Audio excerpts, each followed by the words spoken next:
আসসালামু আলাইকুম। আমার নাম মোহাম্মদ শাহিন হোসেন।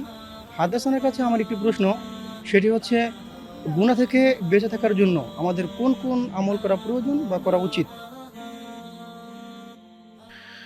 গুনাহ থেকে বের হতে কে না চায়, যে প্রকৃতপক্ষে এই ধারণা রাখে সৃষ্টির পর আবার রব্বে কারিমের কাছে যেতে হবে, উত্থিত হতে হবে এবং প্রশ্নের মুখোমুখি হতে হবে। সে চায় এই পৃথিবী থেকে বিদায় নেওয়ার আগে গুনাহ থেকে মাফ অর্জন করে তারপরে যেতে, কিন্তু কোন উপায়ে করবেন? দর্শকের জিজ্ঞাসার জবাবে যাব ফজলিলুল শেখ শাহ মোহাম্মদ ওয়ালিউল্লাহ হাফেজুল্লাহ আপনার কাছে। সংক্ষেপে যদি বলেন প্লিজ।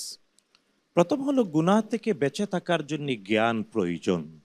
ভালো কাজের জন্য যেমন জ্ঞান প্রয়োজন, গুনাহ থেকে বেঁচে থাকার জন্য এমন জ্ঞান প্রয়োজন। এই জন্যই আল্লাহ সুবহানাহু ওয়া তাআলা প্রথম আদেশ করেছেন ইকরা, পড়ো। আর আল্লাহ সুবহানাহু ওয়া তাআলা কোরআন আল কারীমে আরো স্পষ্ট করে বলেছেন ফাআলাম আন্নাহু লা ইলাহা ইল্লাল্লাহ, আগে ইলম অর্জন করো যে আল্লাহ তাআলা ছাড়া প্রকৃত আর কোনো মাবুদ নাই। সুতরাং গুনাহ থেকে বাঁচার জন্যে এবং ভালো কাজ ধারাবাহিক বাস্তবতায় করার জন্যে প্রথম হলো জ্ঞান অর্জন, ইলম অর্জন, এবং এই জন্যে আকলের পরিপূর্ণতাও অবশ্যই প্রয়োজন। এই জন্যে ইসলাম কাউকে কোনো জিনিস মুকাল্লাফ করেনি প্রাপ্ত বয়স্ক হওয়ার আগ পর্যন্ত।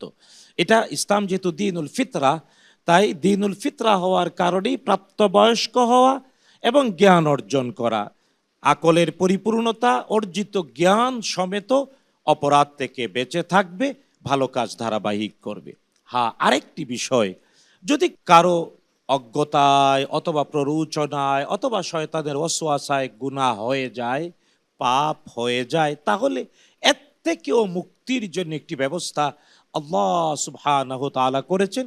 আর তা এমন যে আমাদের আদি পিতা আদম আলাইহিস সালাম, আমাদের আদি মাতা হাওয়া আলাইহিস সালাম, এই দুজনকে পৃথিবীর জন্যই আল্লাহ সৃষ্টি করেছিলেন বটে, কিছুদিন জান্নাতে রাখলেন, কিন্তু দুনিয়ায় পাঠানোর আগেই জান্নাতে থাকা অবস্থায় রব্বুল আলামিন তওবার দরওয়াজাটা উন্মুক্ত করে দিয়েছেন।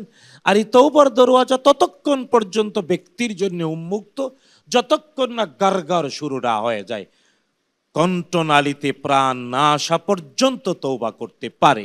আর হ্যাঁ, বাস্তবতা, পশ্চিম আকাশে সূর্যের উদয় না হওয়া পর্যন্ত তওবার দরওয়াজাটা উন্মুক্ত থাকবে। এই জন্যে আল্লাহ সুবহানাহু ওয়া তাআলার হাবিব আমাদেরকে নিজে শিখিয়েছেন। বুখারী এবং মুসলিমের বর্ণনায়, একটি বর্ণনায় রব্বুল আলামিনের হাবিব ৭০ বার, আরেক বর্ণনায় ১০০ বার নিজে নিষ্পাপ হওয়া সত্ত্বেও তওবা ইস্তেগফার করতেন। তাই আমাদেরকে বলেছেন আইয়ুহান নাস তুবু ইলাল্লাহ, হে বিশ্ব মানবতা, তওবার ইস্তেগফার করো। আমরা যাতে তা করতে থাকি, আল্লাহ তাআলা তৌফিক দিন, আমিন। حدثنا حدثنا حدثنا حدثنا حدثنا